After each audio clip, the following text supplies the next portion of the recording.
Il-kelliem tal-oppożizzjoni għas-saħħa Stephen Spiteri hija taħabbat wiċċu ma' inkjesta formali mill-Kunsill Mediku dwar ħruġ ta' ċertifikati lill-pazjenti mingħajr ma jkun rom.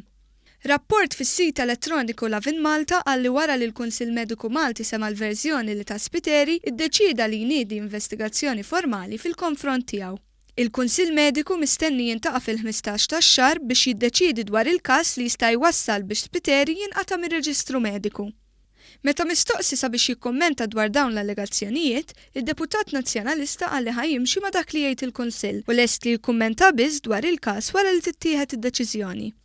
F'Novembru li għadda, is-sit għandha recording ta' telefonata li saret fi spiżerija fejn kien jaħdem id-deputat Nazzjonalista. Fir-recording l-impjegata tal-ispiżerija tinstema' tgħid li biex wieħed jikseb ċertifikat minn Spiteri, kull ma rid jagħmel u li jibgħat id-dettalji ma' persuna oħra flimkien ma' ħlas ta' 5 euro. Dwar dan Spiteri qal li ma kienx hu li tkellem waqt it-telefonata u li l-persuna li wieġbet kienet receptionist mhux tabib jew spiżjara.